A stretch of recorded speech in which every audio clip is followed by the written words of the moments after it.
Okay, so we're going to kind of show how these laws sort of interact with each other, and how we need to assume a worldview, and how everybody is assuming a worldview to make sense of what they experience. So I want to present you with the thought that, somebody can say, give me evidence for the Bible, give me evidence for the Christian God.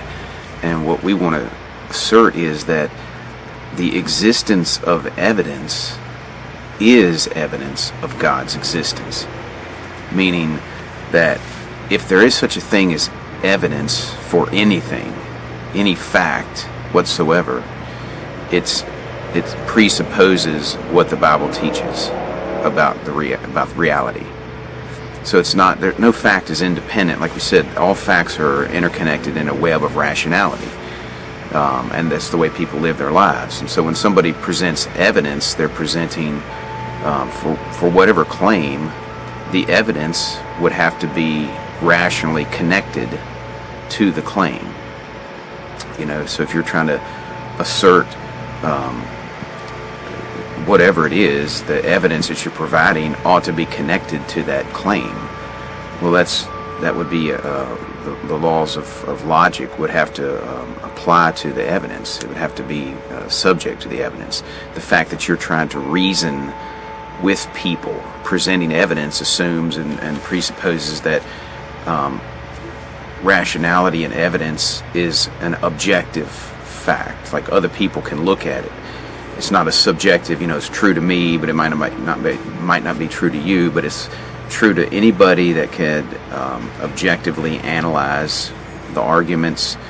If the arguments are valid, if the evidence is related and coherent, then it should provide not just psychological persuasion, but it should provide logical substantiation. It substantiates your claims. It's not just doesn't make people feel like psychologically, I think he's right. It's anyone that looks at the evidence ought to be persuaded by it.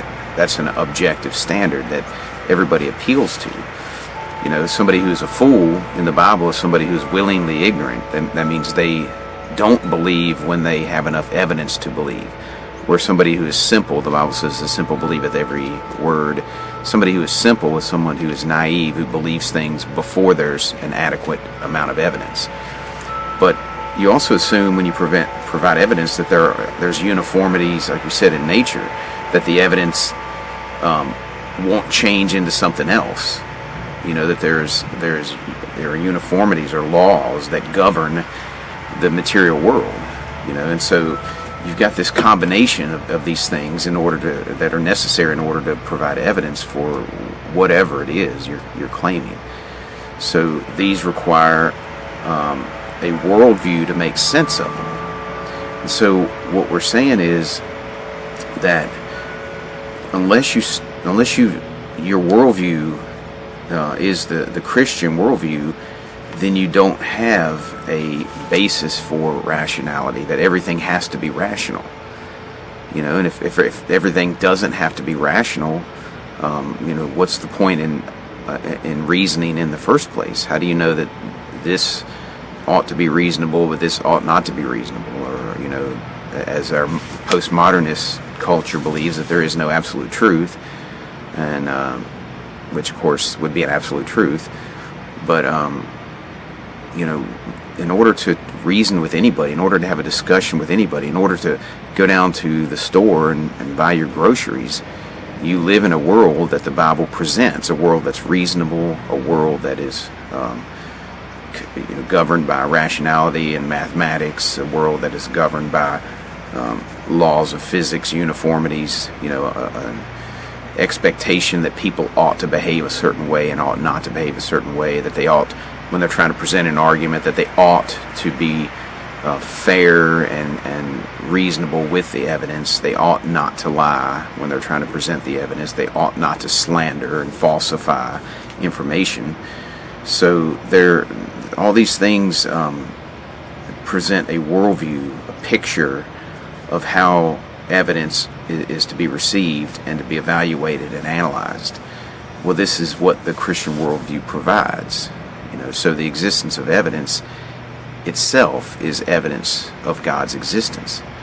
And so we're going to try to get into how competing worldviews, because really what we end up doing is we present the Christian worldview, but then we have to analyze an unbelieving worldview. We have to critically evaluate their worldview and do an internal critique of their worldview.